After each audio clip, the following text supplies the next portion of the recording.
had his shoes on, so he was fine. I literally risked my life to have a date with this guy.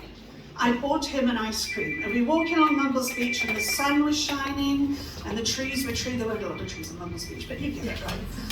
And then he says to me, Ava, I think you're lovely. I was like, do you? And he lifted my chin for a kiss. I love when they do that. You know, they lift your chin for a kiss, you're like, dreamy. He goes, here's the thing. I'm married. I was like, you bastard. So I literally risked my life to be told the thing. Okay, and here's the thing. I understand that I'm not the world's greatest date because, you know, there's a whole like cripple thing going on. I'm allowed to say it. It's like I'm allowed to call myself that, right?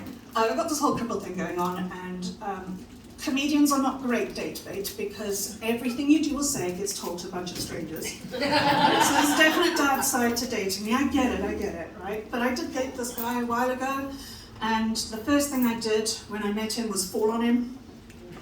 He thought, oh, I'm in here. Like, he wasn't. I'm a lady. Okay. So I fell on him, into his arms. It was like, you know, there was a moment. No ladies. Yeah. So, and then anyway, things sort of fizzled out with him because apparently that's not enough for a long-term relationship. And then a few weeks later, I was in the service station. I bought a cup of coffee. Now, before I tell you about this, I have to admit to you that there is a reason that they have those ridiculous warnings on things that you have to spend your life reading, right? Contents may be hot. Stuff like that.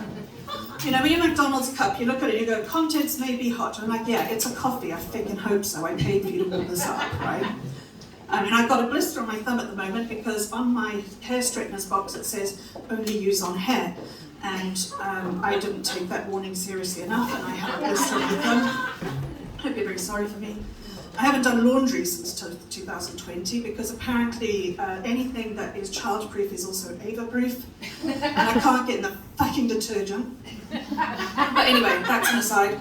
So I was standing in the service station, and this guy came up to just speak to me, but he sort of crept up behind me, and I'm a very jumpy person. I turned around, I fell on him, into his arms again, whilst clutching hot coffee, and poured it all over him.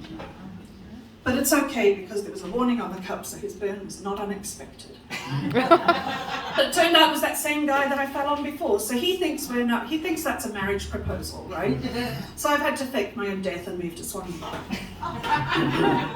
And you know, it's tough. It's really tough dating at the moment in this, you know, I'm out of practice. The last time I had to date, I was 18 years old, and then I married my husband, and we were married like forever. We're still married, actually. Still running. Faking your death works quite well on a number of levels. But yeah, searching for love is difficult, and so in order to soothe your souls, I've decided to introduce some music. And I thought maybe I'd go classic Elvis, you know, because I look like Elvis.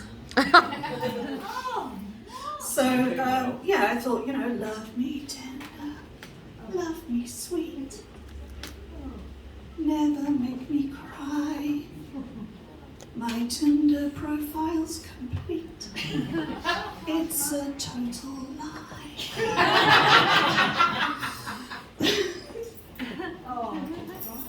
Sorry.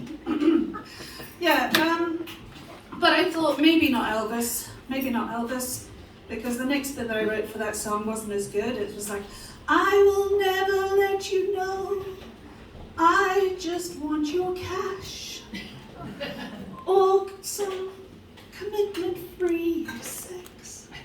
Oh, I've got a nasty rash. It's not true, the antibiotics work. But I thought music is important. Let's finish off with a song with massive apologies to Gloria Gaynor.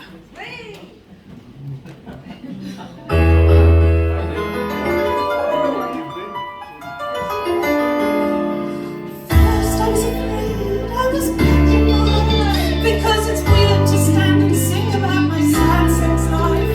And then I thought of all the bastards and the times I finished last, and I was strong. I hope you will laugh along. There's Rick, really nice smile. If I was life would never know till Zippy went out for a walk.